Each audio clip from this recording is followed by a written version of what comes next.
सद्वाक के दर्शकों को मेरा नमस्कार। आज हम चर्चा करेंगे सैम पित्रोदा की उस एडवाइस का जो उन्होंने राहुल गांधी को दी जब वो कुछ महीने पहले अमेरिका गए थे। और राहुल गांधी ने फरवरी में 15 फरवरी को जब वो औरंगाबाद में थे तो एक सभा में कहा कि वो दलितों की और पिछड़ों की जनसंख्या में उनकी भागीदारी कितनी है उसको काउंट करेंगे, एक नेशन वाइड सेंसस कराएंगे कि उन लोगों का कितना नंबर है, जिससे कि उन्हें उनके नंबर के आधार पे इस देश के संसाधनों में हिस्सा मिले।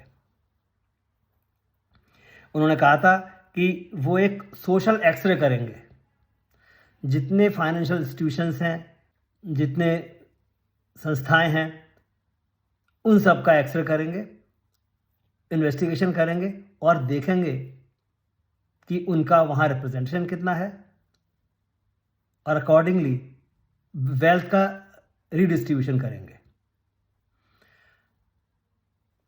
ये आइडिया उनके पास अपने पिताजी के और अपने सलाहकार जो उनके जो यूएस में पार्टी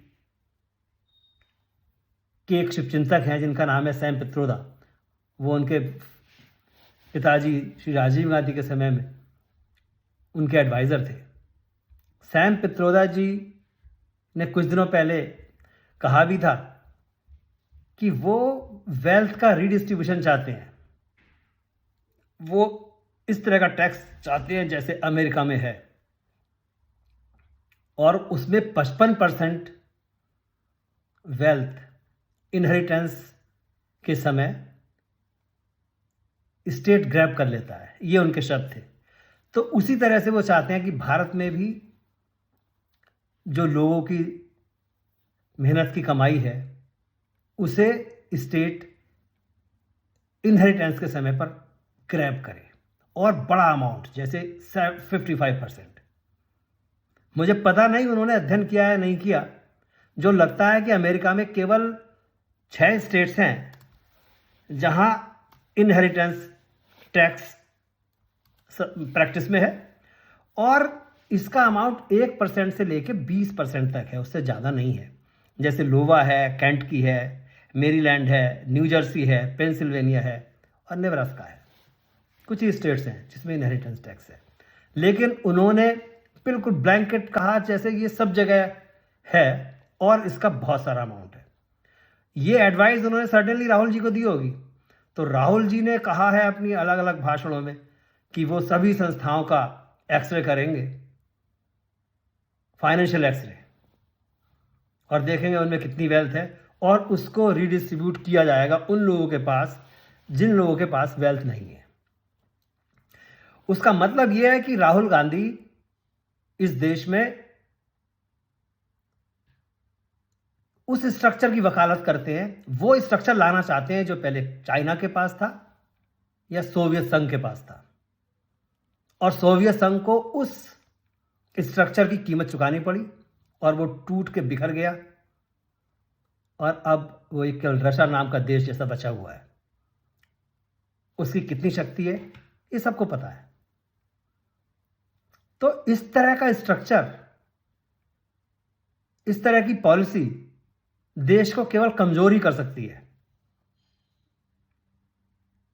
और उन्होंने अपने जो इलेक्शन मैनिफेस्टो है इसमें भी इस बात का चर्चा की है कि वो वेल्थ का रीडिस्ट्रीब्यूशन करेंगे, उन वर्गों के देंगे जिनके पास नहीं है, जैसा कि कम्युनिज्म में हुआ, जैसा कि माओवाद में हुआ कि जिनके पास धन था उन्हें मार के उन लोगों को बांट दिया गया जिनके पास नहीं था, सर्वहारा वर्ग। तो इसका मतलब जिन लोगों ने मेहनत की और मेहनत करके धन कमाया, उन लोगों को ये कोई रिवार्ड नहीं देंगे, बल्कि उन्हें दंडित करेंगे कि उन्होंने धन क्यों कमाया। उन्हें मरने के बाद भी दंडित करेंगे, उनके बच्चों को दंडित करेंगे कि तुम्हारे पूर्वजों ने मेहनत क्यों की और धन क्यों कमाया। एक अच्छे समाज में जिन लोगों को एग्जाम्पल बनना चाहिए, उनको ये एग्जाम्पल बनाने की जगह उनके बच्चों को और प्रताड़ना ही देंगे। तो इस प्रकार की पॉलिसीज के साथ कोई पार्टी सत्ता प्राप्त करने का कैसे सोच सकती है। बस इसी बात को नरेंद्र मोदी जी ने कुछ दिन पहले जब वो राजस्थान में भाषण दे रहे थे तो उसको उठाया कि ये क्या करना चाहते हैं। जो इनहेरिटेंस है, इनहेरिटेंस क्या होता है, जो हमारे पेरेंट्स की संपत्ति है। जैसे भारत में माताओं बहनों के पास विवाहोपरांत जनरली उनके पास आभूषण होते हैं, ज्वेलरी होती है, और जनरली वो सोने के होते हैं ज़्यादातर, तो उनकी अच्छी वैल्यू भी है। और ये ज़्यादातर मध्यम वर्ग में भी होती है, उच्च वर्ग की छोड़ें। और मध्यम वर्ग भारत में बहुत बड़ा है। तो एक तरह से ये उन लोगों की संपत्ति को उनकी मृत्यु के बाद उनके बच्चों को देने के स्थान पे वहां बांटना चाहते हैं जो लोग किसी वजह से संपत्ति नहीं कमा पाए।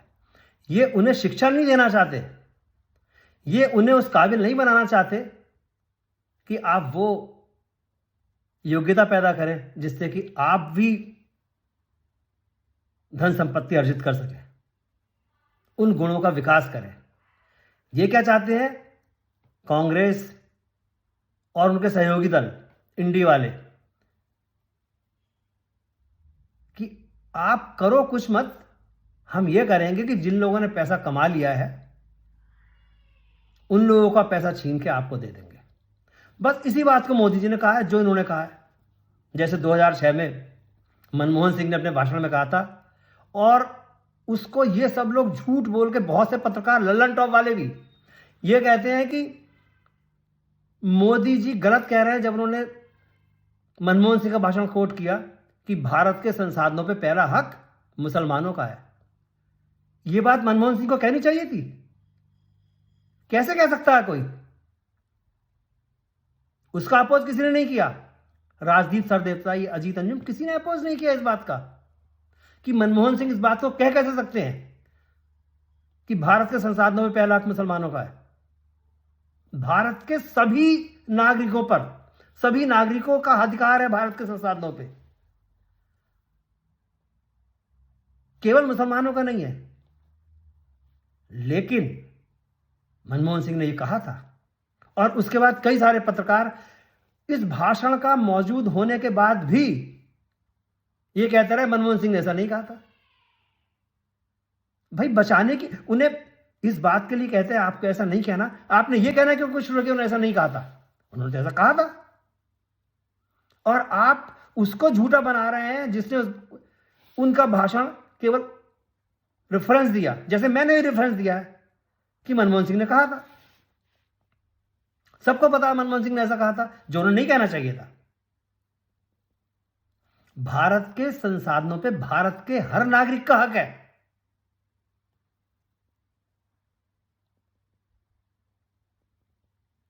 इस बात को गलत ढंग से प्रस्तुत करने में बहुत सारे पत्रकार हैं, और वो इस बात को स्वीकार नहीं करते कि वो खुलेआम सरेआम झूठ बोलते हैं। उन्हें माफी मांगनी चाहिए कि उन्होंने मनमोहन सिंह के इस वाक्य का, इस स्टेटमेंट का प्रतिकार क्यों नहीं किया। और हो क्या रहा है, मनमोहन सिंह का वो सेंटेंस था, वो मनमोहन सिंह ने खुद नहीं कहा होगा, क्योंकि उन्हें तो एडवाइस करने के लिए एडवाइजरी थी 3 लोगों की, अरुणा राय जी, सोनिया गांधी जी और शायद हर्ष मंदार, ये सब लोग थे जो उन्हें बताया गया, उन्होंने कह दिया। तो इन लोगों को आत्मनिरीक्षण करना चाहिए कि ऐसी ऐसी बातें क्यों कहलवाई, ऐसे नहीं होना चाहिए था। इन्होंने धर्म और जाति में इन्होंने बांटा है। अब ये कह रहे हैं कि हम जाति का सर्वे कराएंगे, किस जाति में कितने लोग हैं। ठीक है, कराओ, मैं तो कहता हूं कराओ, हर जाति का कराओ। ये भी कराओ कि कौन सी जाति में कितने गरीब हैं, ये भी कराओ कि देश में कितने अच्छे स्कूल हैं, किस एरिया में किस क्वालिटी के स्कूल्स हैं, ये भी कराओ, किस एरिया में किस क्वालिटी के हॉस्पिटल्स हैं, ये भी कराओ। ये भी कराओ किस जाति में स्त्रियों पे कितना अत्याचार हो रहा है, ये भी कराओ कौन सी जाति किस जाति पे अत्याचार कर रही है। मैं तो कहता हूं, मैं तो अपने पिछले वीडियो में कह चुका हूं कि आरक्षण एक आवश्यक बुराई है, लेकिन उसको देने का तरीका बदलो। वो सब लोग जिन लोगों को किसी तरह से अभावों का सामना करना पड़ रहा है, चाहे धन का अभाव हो, चाहे सामाजिक सम्मान का अभाव हो, चाहे भौगोलिक दृष्टि की वजह से अभाव हो, भौगोलिक स्थिति की वजह से अभाव हो, उन सबको कंपेंसेट करना पड़ेगा। इससे कोई भी वर्ग ये नहीं कहेगा कि अगर कोई आरक्षण है वो गलत है, क्योंकि जितने लोग अभाव में हैं सबको कुछ ना कुछ आपको देना होगा, और देने का तरीका क्या है वो मैं पहले बता चुका हूं। अगर मान लो, पहले तो यह है कि आपको एजुकेशन सबको देनी है, सबको देनी है, बेसिक एजुकेशन फ्री और सबको देनी है। फिर उसके बाद जो स्कोर्स करते हैं, अच्छा स्कोर करेंगे, उसके बाद उनको अच्छे कॉलेज में एडमिशन मिलेगा, या वो जो भी प्रोग्राम करेंगे उसमें जिससे कि उनको एडमिशन मिले, उसके लिए उनको मेरिट में आने के लिए अगर वो ऐसे फैक्टर्स हैं उनके साथ जिसकी वजह से वो अभावों की जिंदगी जी रहे हैं, हर फैक्टर के लिए उनको कुछ एक्स्ट्रा पॉइंट्स मिलने चाहिए, अवार्ड होने चाहिए। जैसे अगर एक व्यक्ति है, वो महिला है, तो उसको महिला होने की वजह से जो अभाव होता है उसका पॉइंट, आपने कहा 1 पॉइंट, तो अगर उसके 52 पॉइंट है तो वो 53 हो गए। फिर अगर वो किसी दूर दराज गांव में है तो 3 points, there could be 5 points based on the place, there could be 1 point. So distribute करो हर एरिया को किस कैटेगरी में, अकॉर्डिंगली उसके पॉइंट्स। तो उसके 5 पॉइंट अगर होते हैं उसमें तो 52, 153, 58 हो गए। उसके बाद अगर वो बहुत गरीब है, based on the level of गरीबी, उसको फिर आप पॉइंट दो, 2 पॉइंट, तो उसके 60 हो गए। उसके बाद उसके और पॉइंट कैसे बढ़ेंगे कि अगर मान लीजिए SC, ST, OBC जिनका रिजर्वेशन है, रिजर्वेशन की जगह आप फिर उसको 5 पॉइंट दे सकते हैं या 3 पॉइंट दे सकते हैं। अगर वो SC है या ST है या OBC है, मींस जिनका आज की डेट्स में रिजर्वेशन है, उन सबके फिर 3 पॉइंट, तो उसके 63 हो गए। ठीक है, इसी प्रकार मान लो विकलांग है तो उसके 2 पॉइंट और बढ़ गए।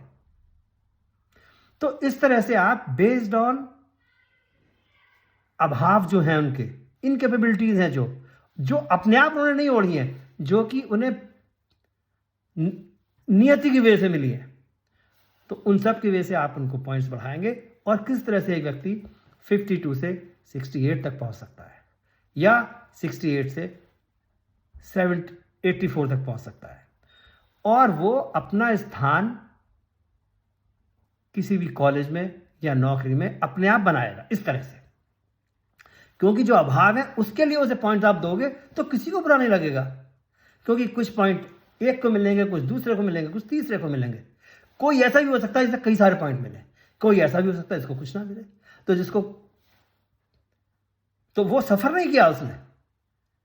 अगर कोई एक सबसे विकसित महानगर के विकसित स्कूल में पढ़ रहा है, सबसे अच्छे स्कूल में पढ़ रहा है, उसके पास धन की संपत्ति कोई कमी नहीं है, तो उसके 50 या 52% मार्क्स क्यों आएंगे?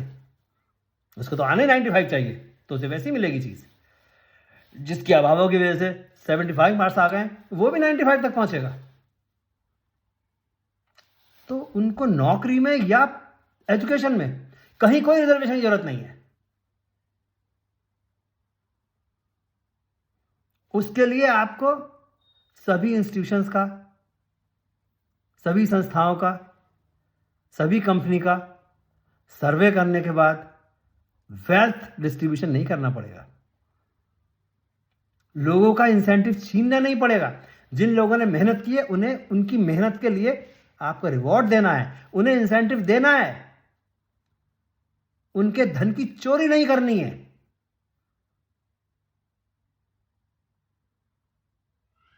सो राहुल जी और कांग्रेस और बाकी पूरा विपक्ष, मैं आपको ये बताना चाहता हूं, कृपया ईमानदारी से काम करें।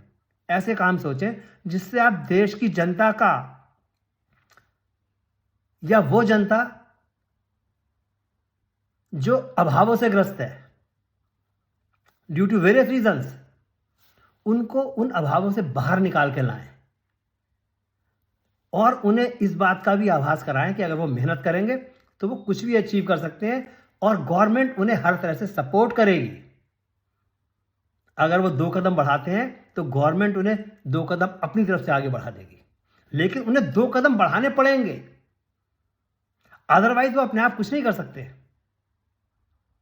अगर कोई 2 कदम भी नहीं बढ़ाता, कोई बिल्कुल नहीं चलना चाहता, उसको आप आगे नहीं पुश कर सकते। लेकिन जो व्यक्ति आगे 2 कदम चलेगा उसे अगले 2 कदम गवर्नमेंट हेल्प करेगी कि वो अगले 2 कदम और बढ़ा दे। तो ये जो मैंने आपको सिस्टम बताया है, ये उसको अफर्मेटिव सिस्टम है। ये उसको, अगर वो 2 कदम चलता है तो ये उसको 2 कदम आगे बढ़ाएगा। और इस तरह से आपको वेल्थ का रिडिस्ट्रीब्यूशन नहीं करना होगा। हर व्यक्ति को वेल्थ क्रिएटर बनाना पड़ेगा। हर व्यक्ति इस काबिल होगा कि वो वेल्थ क्रिएट करे, देश के लिए वेल्थ क्रिएट करे और देश को सशक्त बनाए, देश को धनी बनाए, देश को आर्थिक रूप से संपन्न बनाए। और ये उस जनता की वजह से ही होगा जो जनता भारत की है, चाहे वो भारत में काम करे या भारत के बाहर काम करे। यही मेरा संदेश है, यही मेरी अपने सभी बंधुओं से प्रार्थना है कि इन चीजों को प्रमोट करो। हम ऐसे करें, किसी तरह से भारत सरकार तक ये बातें पहुंचे कि हमें वेल्थ का रिडिस्ट्रीब्यूशन नहीं करना है, हमें सबको वेल्थ क्रिएटर्स बनाना है। बस आज के लिए इतना ही। अब मैं आपसे अनुरोध करूंगा कि अगर आपको मेरा वीडियो पसंद आया है तो आप इसे लाइक करें, हमें सब्सक्राइब करें। जय हिंद।